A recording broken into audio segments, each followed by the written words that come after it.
Salve, salve galera! Firmeza total? Então, estamos aqui para falar mais um pouquinho sobre propriedades coligativas, principalmente para comparar ali qual que vai ser o efeito coligativo em soluções de diversos componentes que vão ter naturezas diferentes e também que vão ter concentrações diferentes, como que isso vai afetar a pressão de vapor, o ponto de congelamento e o ponto de ebulição desses solventes pela adição dos solutos não voláteis. Então, por exemplo, elencamos aqui, 5 soluções diferentes. Então, uma solução de HCl 0,1 mol por litro, uma solução de C6H12O6, que seria glicose, né? 0,5 mol por litro, uma solução de MgCl2, cloreto de magnésio, né? 0,1 mol por litro. Uma outra solução de KCl, né? Seria o cloreto de potássio, 0,2 mol por litro. E uma solução aqui de cloreto de cálcio, CaCl2, 0,2 mol por litro. Se a gente fosse colocar essas soluções em ordem crescente lá, tanto de pressão de vapor, quanto ponto de ebulição, quanto ponto de congelamento, como que a gente faria? Então, primeiro vamos pensar no ácido clorídrico, o HCl ali, que é a primeira solução que a gente tem. O ácido clorídrico, como todos os ácidos, quando ele é colocado em água, no caso aqui a gente está avaliando soluções aquosas desses compostos, ele vai liberar o íon H+. E também a gente vai ter a formação do Cl-. Portanto, uma molécula ou uma partícula de HCl vai acabar formando um cátion H+, e um ânion Cl-. Então, o que a gente tem é que uma partícula de HCl, quando entra em contato com a água, se transforma em duas partículas. Se transforma em um cátion H+, e um cátion Cl-. Portanto, a concentração ali de HCl, que vai fazer o efeito coligativo na água, vai ser o dobro do que a concentração dele sozinho, né? Porque quando ele é adicionado na água, ele vai se transformar em duas partículas, então essa concentração dobra. Então a gente pode considerar que o número de partículas que a gente vai ter nessa solução é de 0,2 mol por litro. Beleza? Vamos pensar agora na glicose aqui, C6H12O6. A glicose, ela é uma substância orgânica. Sendo uma substância orgânica, as ligações dela vão ser de caráter altamente covalente. Se as ligações são de caráter altamente covalente, significa que em água não ocorre a ionização das partículas de glicose. Então, as moléculas de glicose não se ionizam. Sendo assim, o número de partículas adicionadas aqui vai ser exatamente o número de partículas que vai influenciar nas propriedades coligativas da água. Então, como não ocorre ionização, o número de partículas vai ser igual ao número de moléculas de glicose em solução.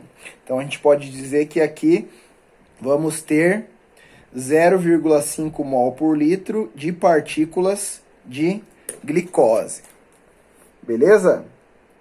Agora, pensando no cloreto de magnésio, MgCl2. Quando a gente adiciona o MgCl2 em água, ele é um sal.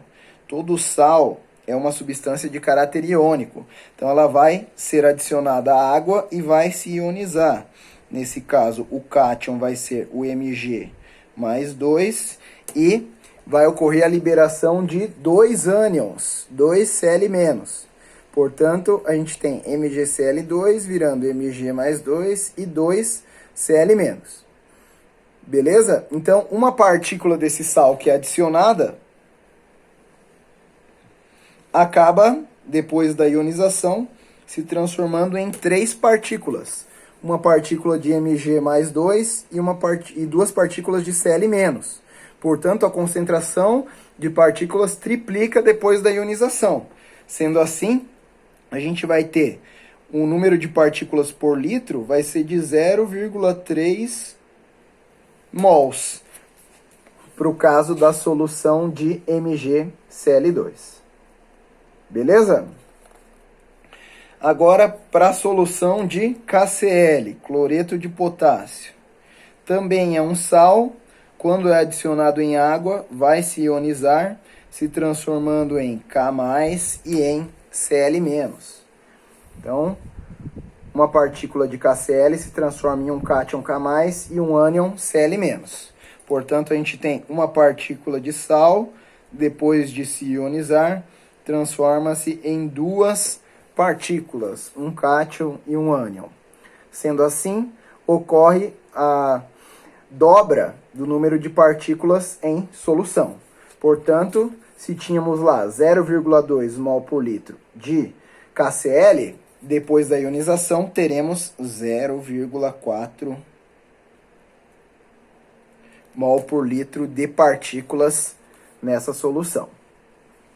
Para finalizar, o cloreto de cálcio, CaCl2, também é outro sal. Todos os sais são solutos não voláteis, por isso eles vão exercer esses efeitos coligativos. Quando o CaCl2 for adicionado em água, o cátion se separa do ânion. O primeiro elemento aqui, geralmente, é o cátion, em substâncias salinas, né? À exceção do cátion amônio, que é o NH4+, todos os outros cátions que a gente for encontrar em sais vão ser compostos por apenas um elemento. Então, em geral, a regra para você ionizar o sal é: o primeiro elemento é o cátion, o resto vai ser o ânion. Nesse caso, então, a gente vai ter o cátion Ca+2 e 2 ânions Cl- após a ionização desse sal. Sendo assim, uma partícula de CaCl2 se transformou em 3 partículas, um cátion e 2 ânions. Portanto, a concentração de partículas depois da ionização é triplicada.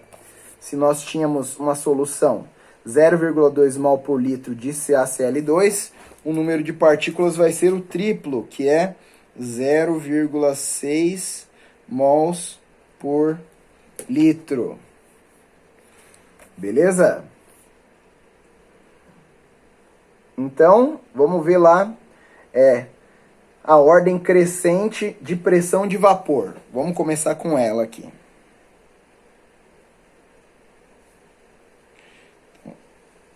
Na ordem crescente de pressão de vapor, que vai ser o efeito tonoscópico.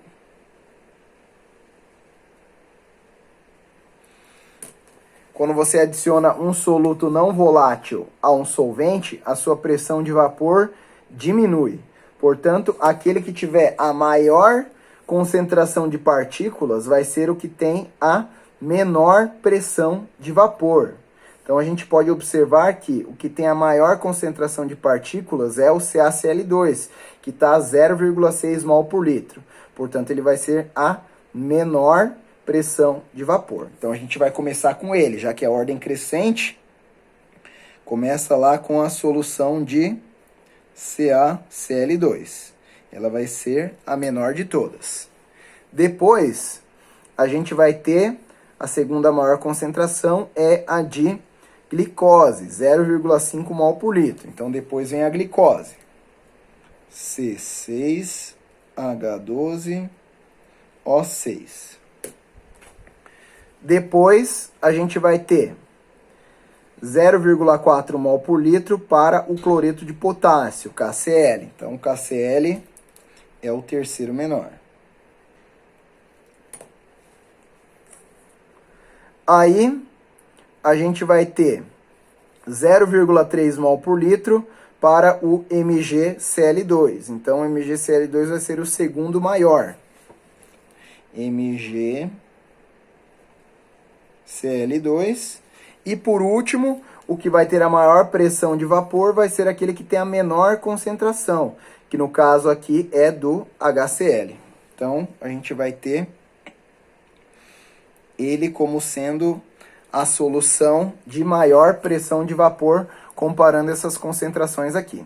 A gente está partindo do princípio também que todas as soluções aqui vão ter quando ocorrer a ionização, né, no caso do ácido clorídrico e dos 3 sais, que essa ionização seja de 100%. Se ela não fosse de 100%, aí a gente teria que levar em consideração a porcentagem dela também para multiplicar e saber a concentração real de partículas em solução. Beleza? Então, a ordem crescente de pressão de vapor foi essa que a gente escreveu aqui. No caso agora, vamos fazer a ordem crescente de ponto de ebulição, que seria o efeito ebulioscópico.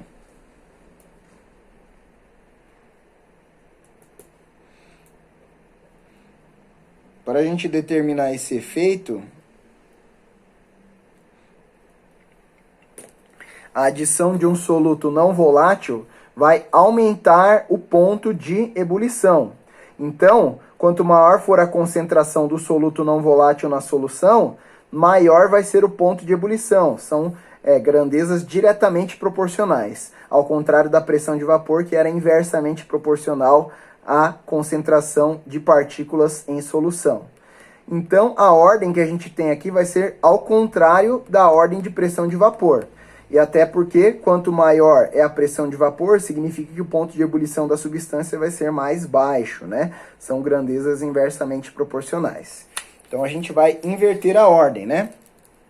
O HCl vai ser a menor de todas, depois MgCl2, depois KCl, depois glicose, depois cloreto de cálcio. Essa vai ser a ordem crescente de ponto de ebulição, que é contrária à ordem crescente de pressão de vapor.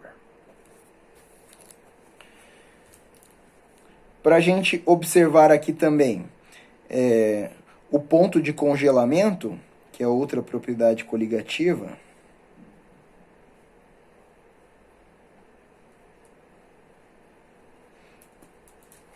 O ponto de congelamento, ao você adicionar uma substância não volátil a um solvente, o ponto de congelamento desse solvente diminui. Então, quanto maior for a concentração, menor vai ser o ponto de congelamento. Então, se a gente pensar novamente aqui, ó, ponto de congelamento e concentração vão ser grandezas inversamente proporcionais. Quanto maior a concentração, menor o ponto de congelamento. Igual a análise que a gente fez com a pressão de vapor. Então, a ordem do ponto de congelamento é a mesma ordem da pressão de vapor. Primeiro, CaCl2, depois C6H12O6, depois KCl, depois MgCl2 e depois HCl. Beleza?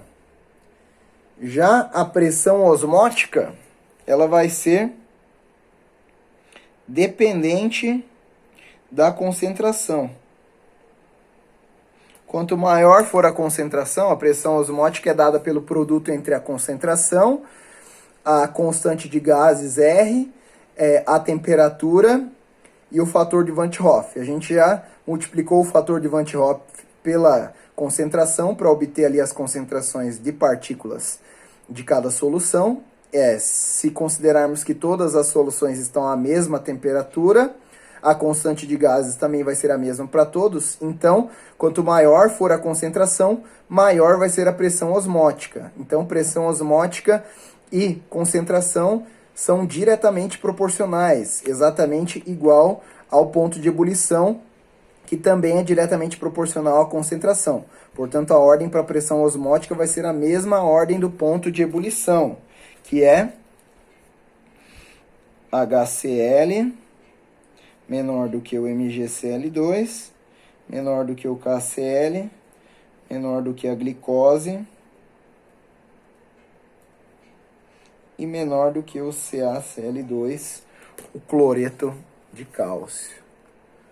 Portanto, a gente tem aí duas grandezas diretamente proporcionais ao as concentrações de partículas em solução, que são ponto de ebulição e pressão osmótica, e duas inversamente proporcionais, que são o ponto de congelamento e a pressão de vapor.